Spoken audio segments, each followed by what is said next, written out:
코로나로 3년 동안 닫혔던 인구 14억 명 거대한 중국 시장이 다시 열리고 있습니다.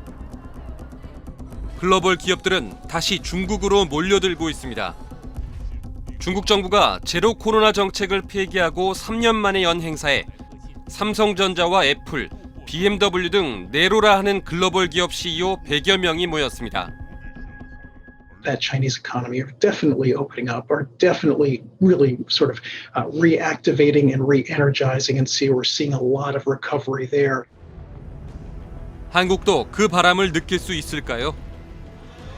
지난주 중국 예능 프로그램에 출연하려던 가수 겸 배우 정용화 씨가 베이징까지 갔다가 출연이 취소돼 그냥 돌아왔습니다. 중국 당국의 제동 때문입니다. 블랙핑크의 공연을 관람한 중국 연예인들에 대한 비난 여론도 커졌습니다. 스타들은 예전 한한령의 이유를 모르는가?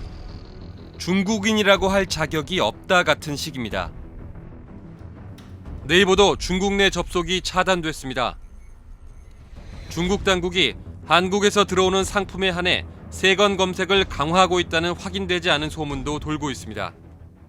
중국에서 기업 활동을 하고 있는 한국인들 또는 한국 기업에게 저번에 사드처럼 직접적인 불똥이 튀는 거 아닌가 하는 그런 걱정이 크게 앞서는 게 사실이죠. 2016년 주한미군 사드 기지 설치로 촉발된 한한령. 한국 기업들은 물론 K-팝과 게임, 공연, 명동거리와 면세점까지 모두 직격탄을 맞았습니다. 한한령 이후 3년간 관광산업 피해만 21조 원에 이르는 것으로 추산됐습니다. 7년간 이어지고 있는 한한령이 해제될 수 있을까요? 시진핑 주석이 최근 중국 광저우의 LG 디스플레이 공장을 방문하면서 기대감이 커졌습니다. 하지만 그 기대는 일주일 만에 사라졌습니다. 윤석열 대통령이 지난달 로이터와 인터뷰에서 중국이 가장 민감해하는 대만 문제를 언급한 게 갈등에 불을 붙였습니다. 윤 대통령은 힘에 의한 현상 변경을 반대한다.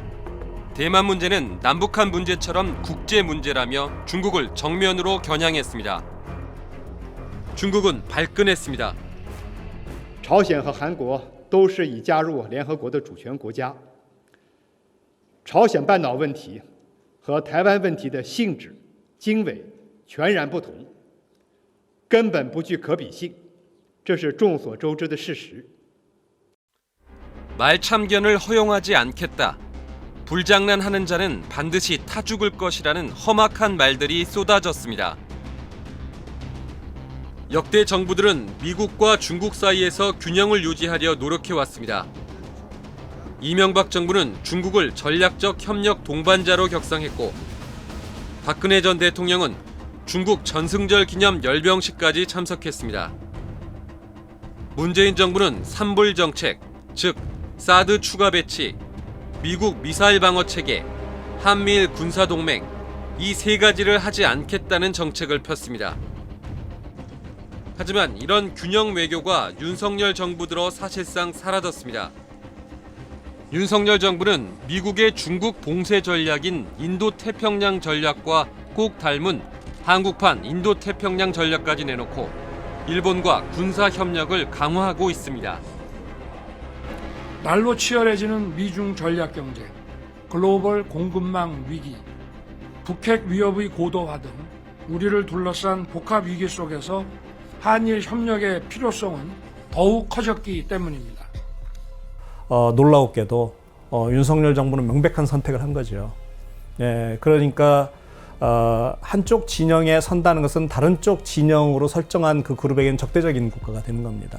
예, 그리고 그 국가는 거기 자신의 적대적인 국가에 대해서 어떤 형태로든 간에 보복을 하거나 상응하는 대가를 안기려고 하겠죠. 더군다나 중국은 역사적으로 보면 보복의 나라입니다. 문화도 그렇고요.